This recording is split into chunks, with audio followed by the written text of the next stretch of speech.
नमस्कार, मैं हूं अजय त्रिपाठी। आप देख रहे हैं हमारा पसंदीदा प्रोग्राम बिग डिबेट।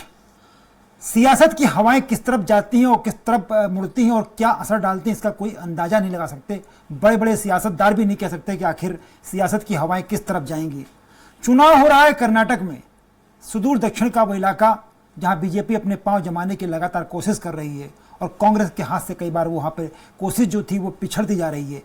ऐसे में लेकिन उस सियासत, वहाँ की सियासत का असर पड़ रहा है उन राज्यों में जहाँ इस साल के अंत में चुनाव होने जा रहे हैं, चाहे वो मध्य प्रदेश हो, छत्तीसगढ़ हो, राजस्थान हो, इन जगह पड़ रहा है चुनाव। कर्नाटक में कांग्रेस ने एक ऐसा मुद्दा उठा लिया है जिसका असर इन चुनाव में पड़ेगा और उसको लेकर चर्चाएं सीमित हो रही हैं। कांग्रेस ने हिंदू संगठन बजरंग दल, जो भाजपा का एक अतिवादी संगठन माना जाता है, उसको बैन करने का ऐलान कर दिया अपने मैनिफेस्टो में। और ये सिर्फ बजरंग दल को नहीं बल्कि समस्त हिंदुत्ववादी जितने संगठन हैं, चाहे वो सियासी हों या गैर सियासी हों, इसमें बीजेपी भी शामिल है, सबको बुरा लगा और उसको तवज्जो को हवा दे दी। छत्तीसगढ़ ने कहा कि ये ठीक किया और हमारे यहाँ भी जरूरत पड़ी तो हम भी बैन करेंगे।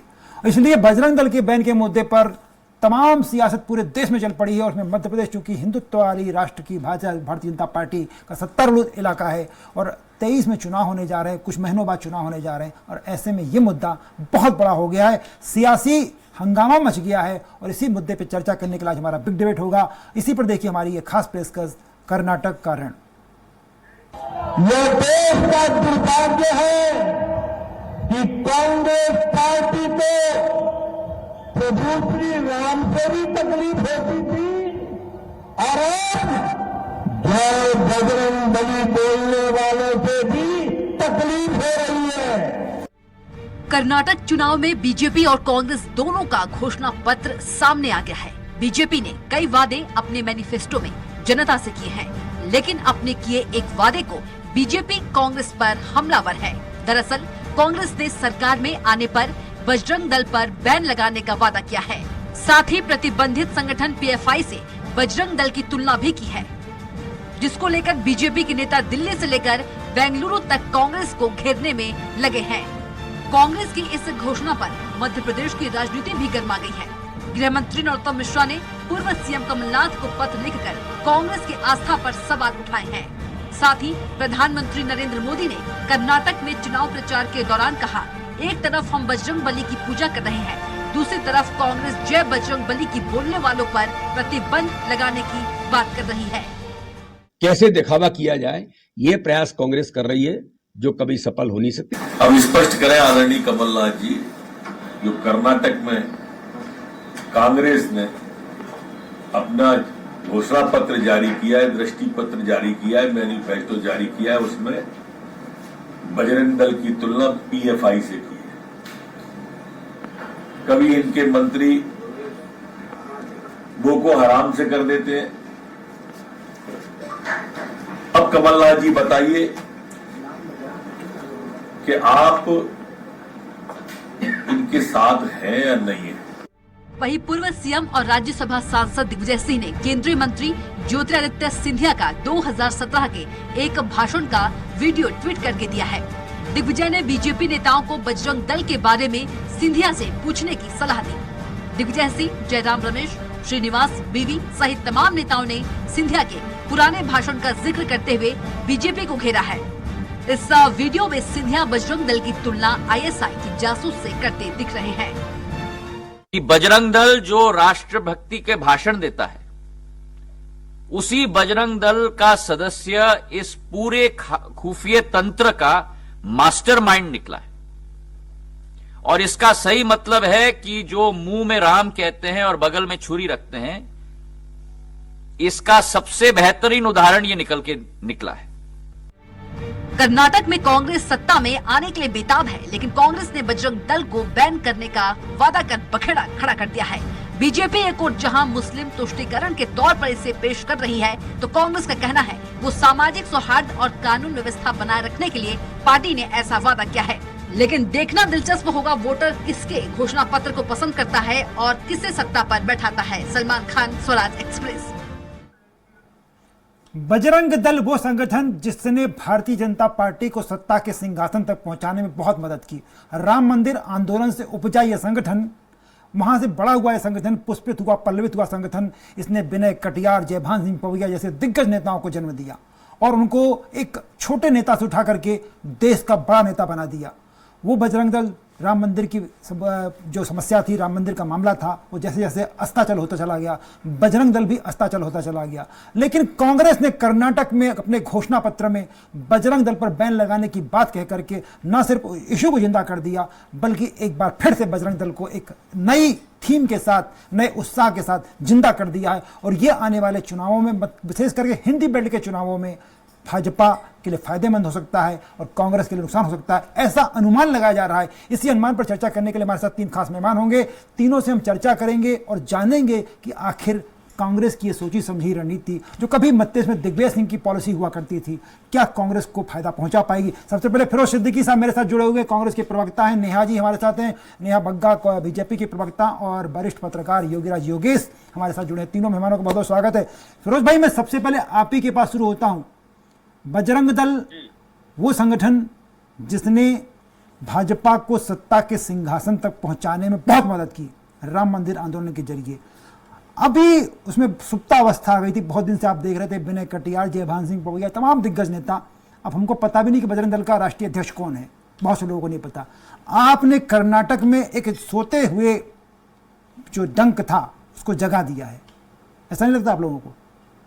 ऐसा है कि कांग्रेस कभी किसी राजनीतिक चीजों को लेके हमेशा निर्णय नहीं करती। मध्य प्रदेश में बजरंग दल को, सिमी को, दोनों को बैन किया था हमने, ये तो पता है। दिग्विजय सिंह जी की सरकार ने बैन कर दिया, तो विश्व हिंदू परिषद को भी बैन कर दिया था हमने, ये हकीकत है।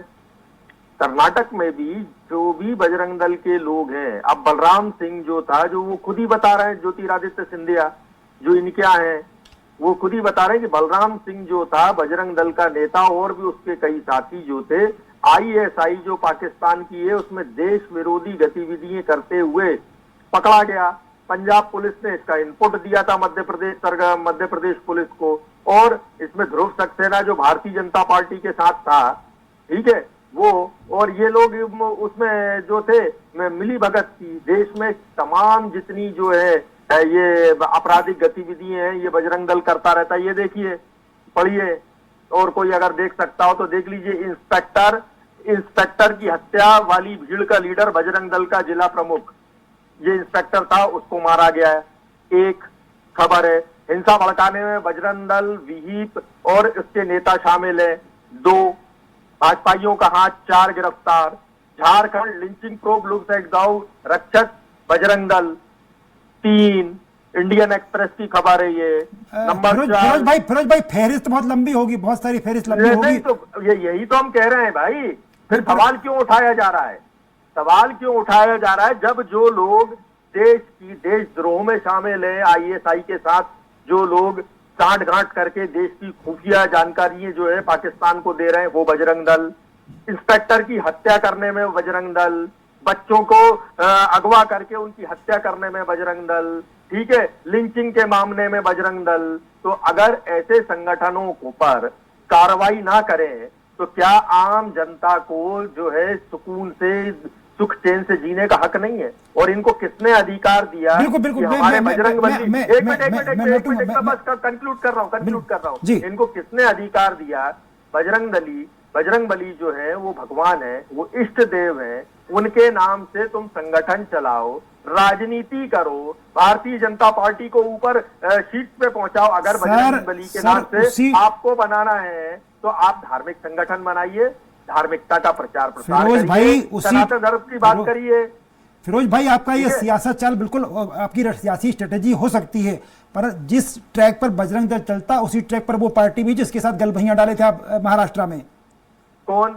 आप ये बता दीजिए। हम तो आज भी कह रहे हैं कि अगर शिवसेना एक बार कह दे कि हम है ना सर्वधर्म समभाव समता मूलक समाज की बात नहीं करते, तो हम उनको 1 मिनट में बाहर का रास्ता दिखा देंगे।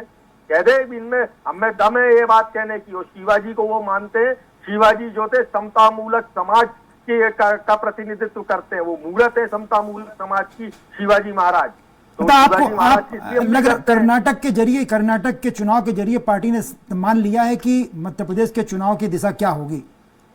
देखिए, मध्य प्रदेश में क्या होगा, कमलनाथ जी स्पष्ट कर चुके हैं कि कोई नफरत फैलाएगा, उलट सुलट घटनाएं करेगा तो हम उसको बख्शेंगे नहीं।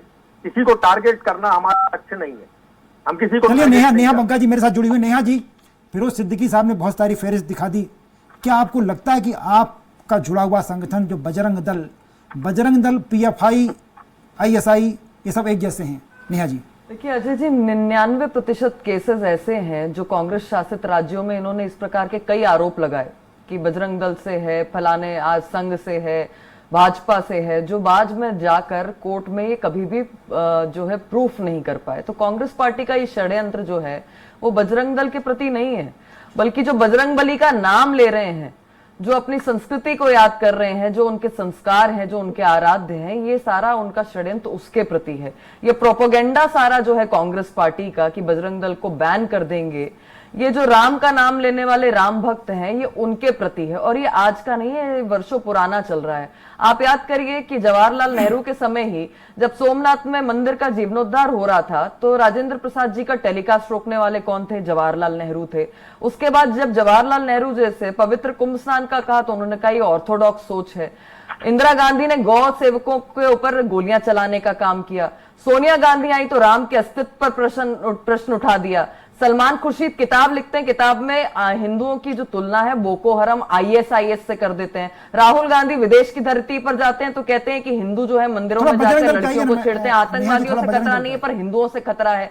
मैं इन शॉर्ट आपको ये बता दूं कि कल का दिन जो बजरंग बली का दिन है, मंगलवार का दिन जानबूझकर कांग्रेस पार्टी ने चुना है अपनी तुष्टीकरण की रणनीति के लिए। और ये तुष्टीकरण वही है जो कमलनाथ बंद कमरे में कहते हैं ना, 90% मुसलमानों ने वोट नहीं दिया तो कांग्रेस पार्टी मध्य प्रदेश के अंदर हार जाएगी। यही ये कर्नाटक में करने का प्रयास कर रहे हैं। पर आप देखिए कि जन जन की आवाज आ रही है और जनता बाहर निकलकर कह रही है कि ये देश का दल है बजरंग दल, ये कितना भी दम लगा लें उसमें कुछ नहीं कर पाएंगे। और सबसे बड़ी महत्वपूर्ण बात यह है कि ये अपनी तुष्टीकरण की नीति में इतना गिर जाते हैं कि कल कमलनाथ जी ने हिंदुओं की तुलना बेवकूफों से की।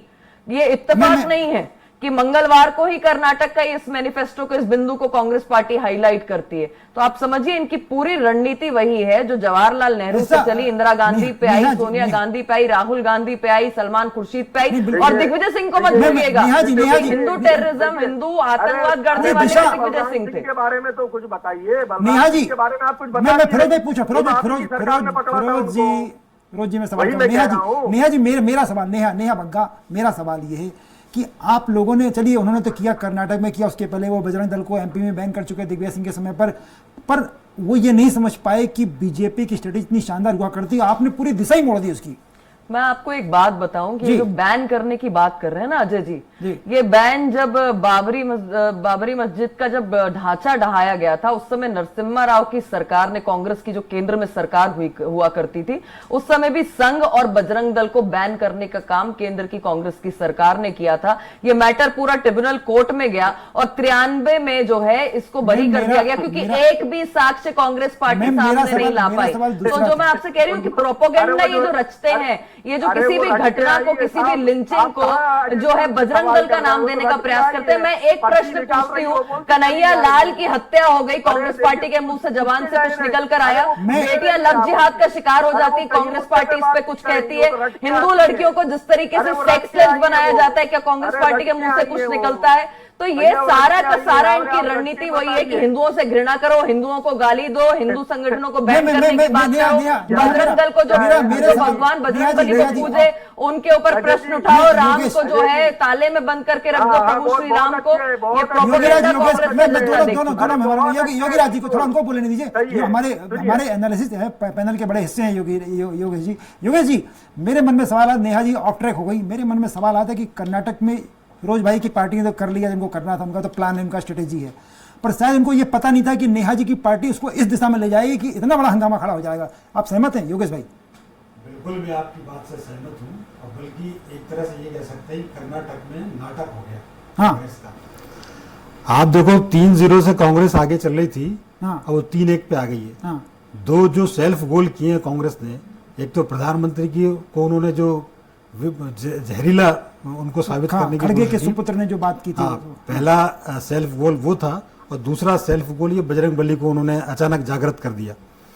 सवाल सिर्फ इतना सा ही है यदि ये इतना ही महत्वपूर्ण था तो इतने स्टेट्स में कांग्रेस की सरकारें हैं, आप वहां बैन कर देते किसी को भी।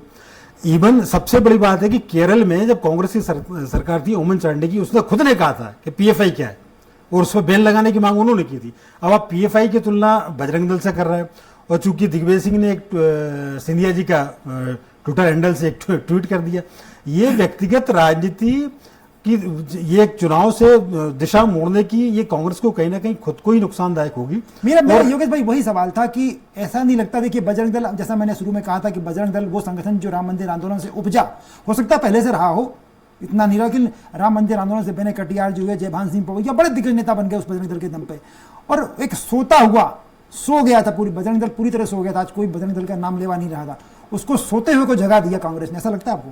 बिल्कुल, मैं आपकी बात से 100% सहमत हूं। जैसा कि पहले आपने जिक्र किया था कि आज बजरंग दल के राष्ट्रीय अध्यक्ष का नाम कोई नहीं बता सकता, तो सवाल ये कि जो संगठन बिल्कुल सुप्त अवस्था में था, आपने उसको चैतन्य कर दिया, आपने उसको जागृत कर दिया, और ऐसा जागृत किया है कि इसका असर न केवल कर्नाटक में पड़ेगा बल्कि मध्य प्रदेश और जो आने वाले चुनाव में उस तक पड़ेगा, क्योंकि बीजेपी इन मुद्दों को हथियाने की माहिर है और वो जानती कैसे पूरे मैदान को कैसे आप उसको मोड़ फिरोज भाई वही सवाल मैंने किया, तो वही देखिए योगेश जी भी कह रहे हैं कि आप लोग से थोड़े चूक हो गई क्या, क्योंकि जानबूझ के तो ये नहीं किया होगा, इतना आपको इसका अंदाजा नहीं रहा होगा कि बीजेपी इस इश्यू को इस लेवल तक ले जाएगी। देखिए ऐसा है, किसी लेवल तक नहीं ले जाएगी। योगीराज योगेश जी पूछे ना कि अगर बजरंग दल इतना बड़ा है तो इसके लोग बलराम सिंह कैसे पकड़ाए थे, ये छोटी बात है क्या? देश के किसी देश के साथ गद्दारी करता हुआ आपका संगठन इसमें है, कितनी क्या ये लिंचिंग, ये लिखिए lynching of 2 tribals in MP 2022 की खबर है, Bajrang Dal linked with two Bajrang Dal, ये देखिए ये लिखी इंडियन एक्सप्रेस की खबर है। तो जो ऐसा संगठन है जो लोगों के साथ हत्याओं में शामिल है, जो लोगों के साथ है ना आपराधिक गतिविधियों में शामिल है, तो पूरे देश में संगठन। और सुनिए, अभी हमने कहा था ना 2018 के मैनिफेस्टो में कि हम आरएसएस के लोगों को आदिवासी हॉस्टलों में जाना से बैन कर देंगे। जब भी बीजेपी ने बहुत दांत बजाए थे, क्या हुआ, जीत गई थी क्या? तो ये जो लोग हैं जिनके साथ 2 आदमी नहीं है, सिर्फ ये धर्म का नाम लेके चंदा वसूली करना, लोगों के साथ जो है इस तरीके के काम करना। और फिर दूसरी चीज कि आपने कहा कि पीएफआई के साथ बजरंग दल की तुलना कर दी। मुझे तो दोनों संगठन एक जैसे लगते हैं। बताओ, जो संगठन खुफिया जानकारियां दे रहा हो देश की, हमारे सैनिक वीर जवानों को, पहले तो इन्होंने पुलवामा में मरवा दिया हमारे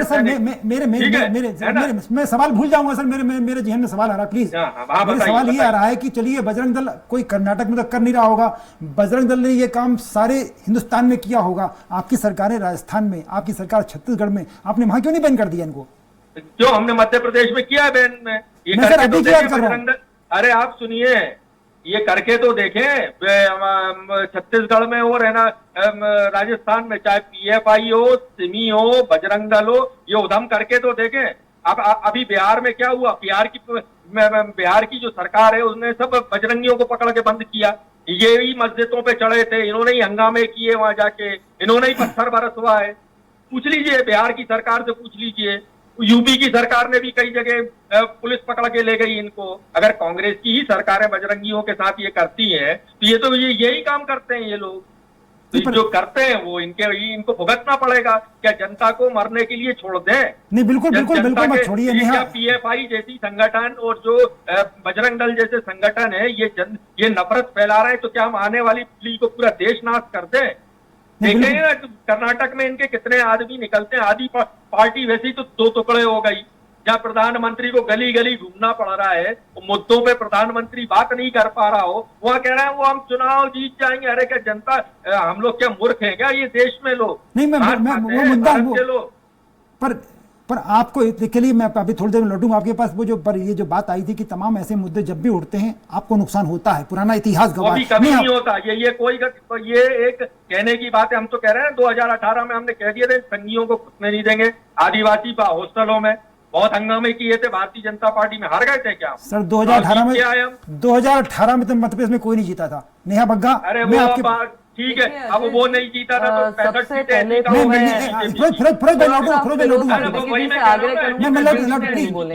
लौटूंगा मैं थोड़ा पिछली बार भी मैंने धैर्य से सुना, बीच में बोलने लग गए थे, इस बार शायद नहीं बोलेंगे। हाँ, नहीं बोलेंगे। देखिए, अगर इनकी बातों को ही फैक्चुअल मान लिया जाए कि न्यूज़पेपर की जो कटिंग्स हैं और उसके हिसाब से खबरें सच होती हैं, तो सुकन्या देवी और राहुल गांधी, मैं आपकी जनता को कहूंगी थोड़ा सर्च कर लें, आपको दुनिया भर की न्यूज़पेपर कटिंग मिलेंगी कि किस प्रकार से खबरें रिपोर्ट हुई हैं। हमारे देश में कोर्ट्स है, और मैंने आपसे कहा कि जब नरसिम्हा राव की सरकार ने, दिग्विजय सिंह जी ने इसको बैन करने का काम किया, जैसे ये दावा कर रहे हैं, ट्रिब्यूनल कोर्ट में एक भी साक्ष्य नहीं रख पाए कि बजरंग दल का व्यक्ति है या बजरंग दल एज अ संस्था कहीं पर भी इन्वॉल्व है। तो ये कांग्रेस पार्टी के झूठ का पर्दाफाश करता है। नंबर 2, जब ये इसकी तुलना पीएफआई से करते हैं, तो मैं पूछना चाहती हूं कि गठबंधन में कांग्रेस पार्टी ने पीएफआई के साथ चुनाव लड़ा कि नहीं लड़ा, ये बता दें। एसडीपीआई कौन है? एसडीपीआई के अध्यक्ष, अभी जो वर्तमान अध्यक्ष हैं, गूगल करके देख लें और उनकी बाइट्स को सुने, जगह यूट्यूब पे तमाम जगह उपलब्ध है। एसडीपीआई के अध्यक्ष कह रहे हैं कि कांग्रेस पार्टी एग्री कर रही है कि आपके जो कैंडिडेट उसको आप उतार लें ताकि हम लोग जीत सकें। और दूसरा, उपाध्यक्ष जो है एसडीपीआई के, वो कह रहे हैं कि हम गठबंधन में सरकार पहले भी लड़ चुके हैं, सरकार बनाने के लिए आगे भी लड़ेंगे, ये कांग्रेस पार्टी से हमारी बातचीत हुई है। तीसरी महत्वपूर्ण बात यह है कि जो बजरंग बली का नाम ले रहा है उसको आप एक आतंकवादी संगठन की तरह ट्रीट कर रहे हैं क्योंकि वो हिंदू है। आपने राम भगवान के साथ यही किया, उनको श्री राम को ताले बंद करने का पूरा प्रयास किया। प्रभु श्री राम तो मर्यादा पुरुषोत्तम थे, पर ये भूलिए मत कि बजरंग बली ने लंका में आग लगा दी थी। आपके जो विचार हैं, जो हिंदू पूरा समाज है, जो बजरंग बली को जो आराध्य मानते हैं, वो किस प्रकार से आपके विचारों को आग लगाएंगे, आप सोचते रह जाएंगे कि आपका प्रोपेगेंडा कहां चला गया। ये वही कांग्रेस पार्टी है जिसकी अध्यक्षा सोनिया गांधी 3 दिन तक सोती नहीं है, रोती रहती है जब बाटला हाउस का एनकाउंटर होता है, आतंकवादी मारे जाते हैं। ये वही कांग्रेस पार्टी है जिसमें दिग्विजय सिंह ओसामा जी कहते हैं और शांति का मसीहा, शांति का दूत इन्हें कौन दिखाई देता है? जाकिर नाइक। तो कांग्रेस पार्टी की विचारधारा वही है जो रात को 2:30 बजे कोर्ट खुलवाती है आतंकवादियों के लिए। यहां पर इन्हें जो भी हिंदू धर्म को अपनाएगा, हिंदू धर्म में आराध्यों की पूजा अर्चना करेगा, उनका नाम लेगा, उनको लेकर ही इसी प्रकार से बैन लगाने की बात करेंगे। और ये झूठा प्रोपेगेंडा लगाएंगे। तो मैं फिर कहूंगी कि सुकन्या देवी और राहुल गांधी की न्यूज़पेपर कटिंग्स को जरा जनता पढ़े और उसपे से तय करे कि न्याय प्रणाली यहां पर तय करेगी कि कांग्रेस पार्टी का टूल किट एजेंडा इस प्रकार के नैरेटिव्स को सेट करेगा। ये बार बार सिद्ध हुआ है कि जब जब चुनाव आते हैं कांग्रेस फैंसी कॉम्पिटिशन के लिए हिंदुओं का नाम लेती है, पर उनसे घृणा करना, उनको अपमानित करना, उनके आराध्यों को नीचा दिखाना, उस पर गाली गलौज करना, ये कांग्रेस पार्टी के संस्कार और संस्कृति बन गए। और इसीलिए ए.के. एंटनी साहब ने अपनी रिपोर्ट में स्पष्ट कहा था कि कांग्रेस ने जो ध्रुवीकरण का एजेंडा अपनाया है, जो हिंदुओं को नीचा दिखाने का काम किया, इसीलिए कांग्रेस पार्टी का प्रदेशों से और देश से सफाया हो रहा है। पर बड़ा इशू है जो नेहा जी मुद्दा फिर वही आ रहा है कि क्या आप चलिए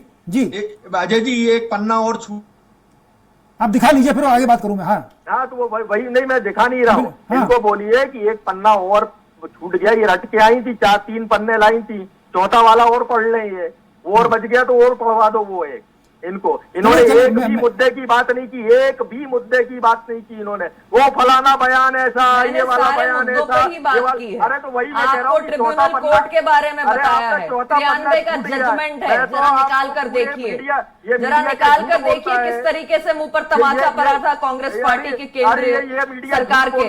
जरा निकाल कर देखिए किस प्रकार से दिग्विजय सिंह के फैसले को तमाचा पड़ा था। ये देखो, आपके बजरंग दल ने इंस्पेक्टर की हत्या की है, देखिए आपने ट्राइबल्स की लिंचिंग की है आपके बजरंग दल ने, ये देखिए राहुल गांधी ने सुकन्या देवी के साथ क्या किया है, ये देखिए राहुल गांधी की खबर क्या छपी है सुकन्या देवी के मामले में, जरा इस पर नजर डालिए।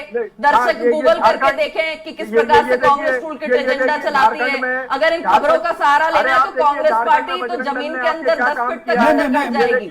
दोनों मैं थोड़ा योगेश जी का सारा, योगेश जी, ठीक है, फिरोज जी काला रंग देखो सर, हम लोग भी पैनल में है सर, हम लोग को बोलने दीजिए। भारतीय जनता पार्टी का भी नाम है, देखो आपका बिल्कुल की सरकार है उत्तर प्रदेश की। योगेश भाई, एक इंस्पेक्टर के हत्या में आपके लोग शामिल हैं। बाबू बजरंगी जो था गुजरात दंगों में अंदर गया। मैं योगेश जी के पास आ रहा हूँ। योगेश जी, तमाम तुलना दोनों संगठन को क्या जनता को फिरोज भाई थोड़ा सा प्लीज फिरोज भाई थोड़ा सा योगेश जी के पास आए ना।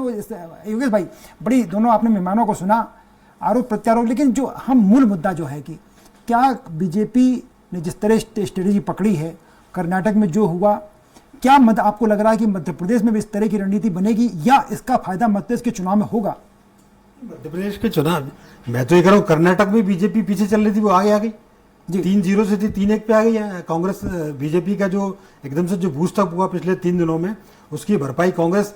आप ये देखो, कल कांग्रेस के पवन खेड़ा ने पत्रकार वार्ता की और अपने जेब में हनुमान चालीसा रख के लेके आए। क्या जरूरत थी आपको हनुमान चालीसा रखने की? यदि आप मुद्दों के आधार पर चुनाव लड़ रहे हो आप, तो फिर मुद्दों की राजनीति आप करते। जब आपको लगा कि नहीं हम कहीं पिछड़ गए, तो सब हनुमान चालीसा लेके सामने आने लगे। मतलब एक माना जाए कि कांग्रेस ने इस इशू को शामिल करके एक बिना मुद्दों की लड़ाई, डेवलपमेंट की लड़ाई जो होती है, विकास के मुद्दे, तमाम चुनावी मुद्दों को एक अलग ट्रैक पर कर दिया। बिल्कुल, पूरा का पूरा सीनियर, मैं कह रहा हूँ कर्नाटक का सीन बदल गया पूरा का पूरा। अभी भी बीजेपी बहुत पीछे थी वहां कांग्रेस से, लेकिन मैं नेक टू नेक फाइट की स्थिति में। एक चीज और मैं कहूंगा कि फिरोज भाई, योगेश जी थोड़ा सा आखिरी टिप्पणी आप ही की, मैं थोड़ा आखिरी में कि क्या आपको लग, मैं फिरोज भाई सॉरी, मैं समय का कम हो रहा है मेरे पास, मैं आखिरी में योगेश भाई सिर्फ आपसे इतना जानना चाहता हूं कि क्या हम ये मान के चलें कि ये जो बवाल उठा है ये मध्य प्रदेश के विधानसभा चुनाव तक चलता रहेगा? योगेश, बिल्कुल चलता रहेगा और बीजेपी इसको जीवित रखेगी। बहुत बढ़िया। मैं एक चीज और कह रहा हूं, यदि इतने महत्वपूर्ण है, कांग्रेस मध्य प्रदेश के अपने चुनावी घोषणा पत्र में भी शामिल करे कि वो इस सत्ता में आएगी तो बजरंग दल पे बैन लगाएगी। बिल्कुल बिल्कुल बिल्कुल। तीनों मेहमानों का बहुत बहुत धन्यवाद। योगेश जी आपका, फिरोज भाई आपका, नेहा जी आपका। मेरे पास समय की थोड़ा कमी है, इसलिए मैं इस प्रोग्राम को कहीं खत्म करना चाहूंगा, लेकिन आप कहीं जाइएगा मत, देखते रहिएगा स्वराज एक्सप्रेस, क्योंकि खबरों का सिलसिला लगातार चलता रहेगा।